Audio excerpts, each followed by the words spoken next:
Olá pessoal, estamos aqui para a aula de hoje e nessa aula de hoje você vai ouvir sobre o segundo reinado no Brasil.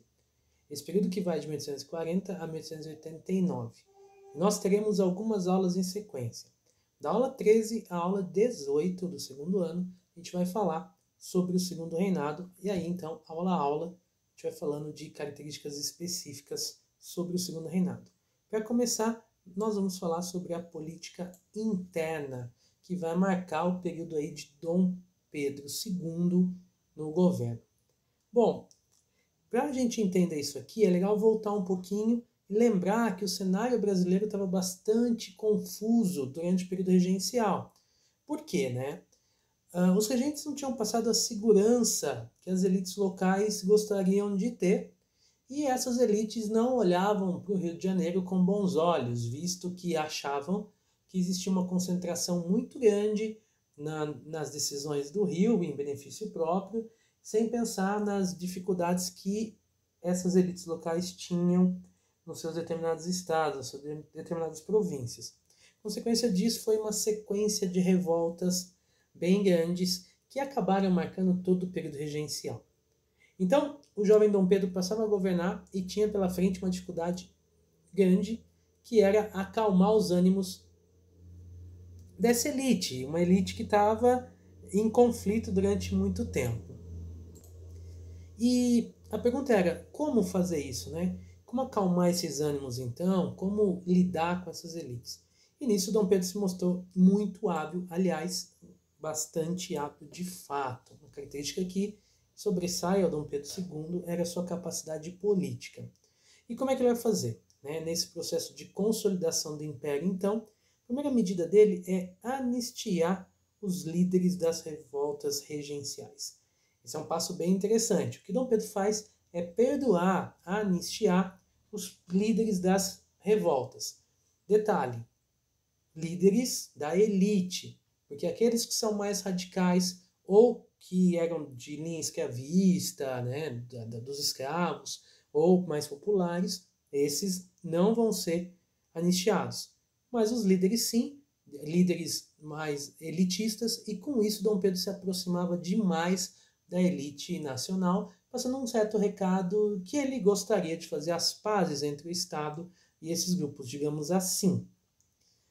Da mesma forma, quando ele aceita o Pacto de Amparo e Proteção das Elites Locais, ele quer dizer que está atento para as necessidades, para as carências, para as reclamações que podem levar esse governo então imperial a ajudar as elites. Era uma resposta para dizer, olha, não vai acontecer o que aconteceu até agora, vocês não ficarão se sentindo isolados, desamparados, eu vou ajudá-los. Em troca, o Dom Pedro recebia o apoio das elites, o que era importante para dar essa estabilidade, portanto, essa consolidação do império.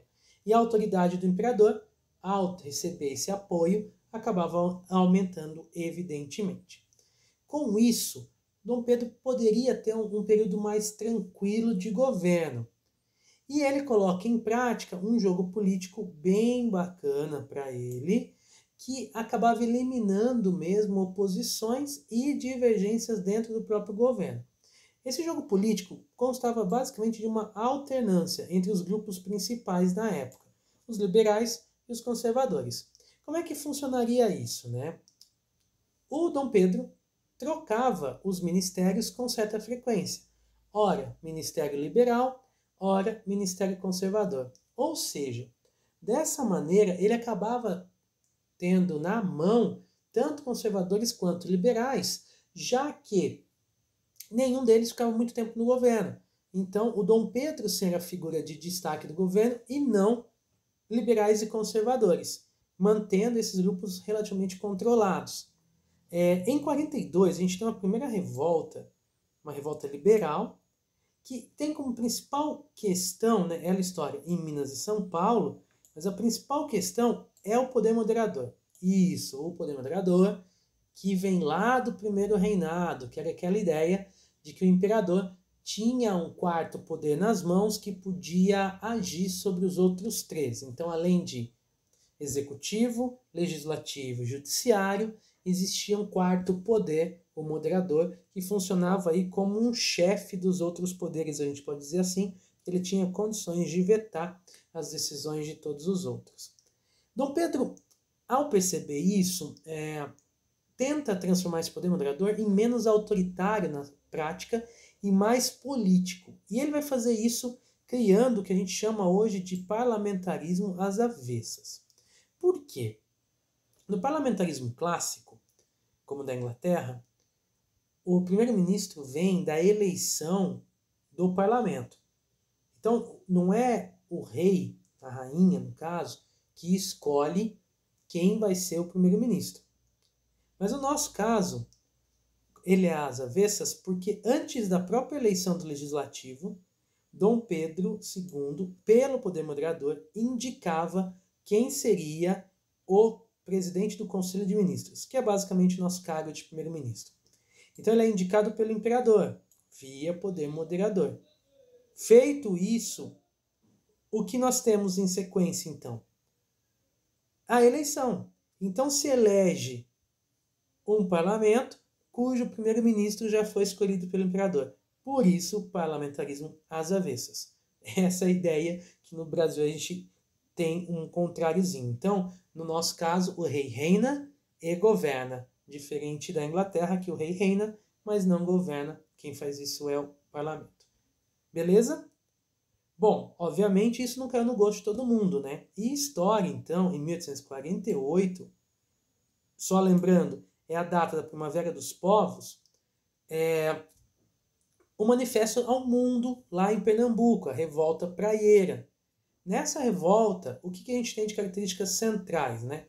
Demandas sociais, então a participação grande da população de fato, que luta por demandas sociais, e aqui já sob inspiração do socialismo utópico que vem da Europa, de tentativas de melhora das condições de vida, de trabalho.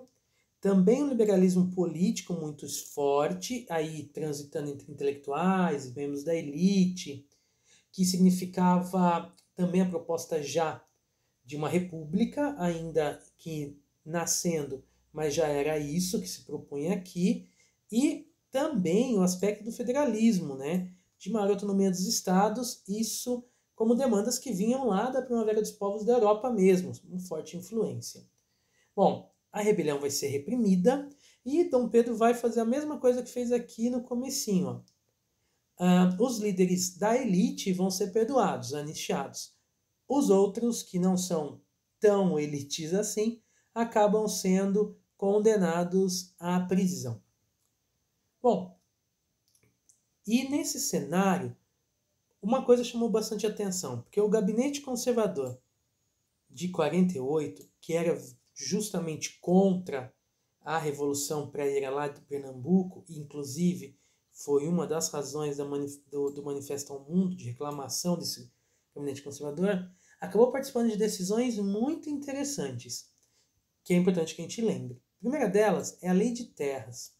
A Lei de Terras é uma reformulação na construção das terras no Brasil, que permitia a ocupação de áreas e anexar como documento. Então, por exemplo, você passou muito tempo já utilizando um terreno e não tinha nenhuma documentação. A partir da Lei de Terras, dava para anexar isso na sua escritura.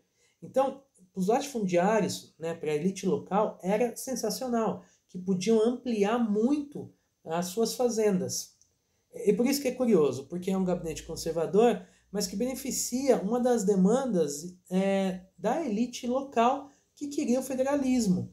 Então, na Lei de Terras, o que você tem, né, é a possibilidade de, então, anexar mais terras nas escrituras e você ampliar a fazenda. Isso como se fosse com aquela ideia de que, usou-se há tanto tempo, então é sua por direito. Outra coisa interessante, que apesar de conservador, acaba sendo aprovado, é a extinção do tráfico negreiro. A gente vai falar mais à frente da Lei Eusébio de Queiroz e das leis todas que vão estar associadas à escravidão, mas nesse caso é interessante a gente ter, a partir de 1850, a proibição do tráfico, não da escravidão. A escravidão continua existindo, mas o tráfico negreiro. A gente vai ver as razões que levaram a isso, mas o curioso aí é que é um gabinete conservador com uma demanda que não é nada conservadora, como a extinção do tráfico negreiro. Outra questão interessante é a reforma da Guarda Nacional. A Guarda Nacional tinha sido criada durante a regência e ela servia quase como uma força de milícia da elite local. Nesse momento, a Guarda Nacional passa a ser submissa ao governo federal. Portanto, o imperador é que manda na Guarda Nacional, mesmo ela estando espalhada em várias províncias aí nos vários estados brasileiros. E uma outra demanda é a diplomacia na região do Rio da Prata, que é bem curioso e interessante porque a gente tem uma série de questões que envolveram a ocupação da região da Cisplatina e tal. Com isso, o Brasil tentava articular uma presença mais significativa na região do Prata, o que vai nos levar mais à frente a falar sobre a Guerra do Paraguai. Bom, este é o formato que é escolhido e Dom Pedro acaba colocando em prática algo que vai ficar muito claro qual é a intenção do jogo político durante o Segundo Reinado, que é o Gabinete da Conciliação, criado em 1853. Esse gabinete acabava juntando conservadores e liberais no mesmo gabinete.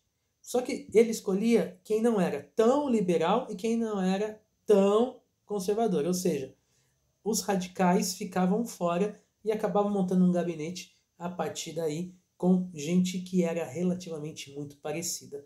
Vem daí a expressão de que não há nada mais liberal do que um conservador no poder. A gente podia dizer também que não há nada tão conservador quanto um liberal no poder, porque parecia realmente que era muito igual, e era, porque fazia parte de uma mesma elite agrária exportadora brasileira, interessada nos mesmos aspectos, que divergiam pontualmente em uma coisa ou outra, mas esses que estavam ali equilibrados, mas no centro, divergiam muito pouco. Daqui a gente pode entender aquela expressão bem conhecida aqui no Brasil, que é a ideia de que todos eles são farinha do mesmo saco, apesar de se dizerem liberais ou conservadores. É isso aí, galera. Esse é o cenário da política interna durante o Segundo Reinado. Daqui a pouquinho a gente tem a próxima aula que vai falar aí sobre a questão econômica. Valeu, pessoal. Até a próxima.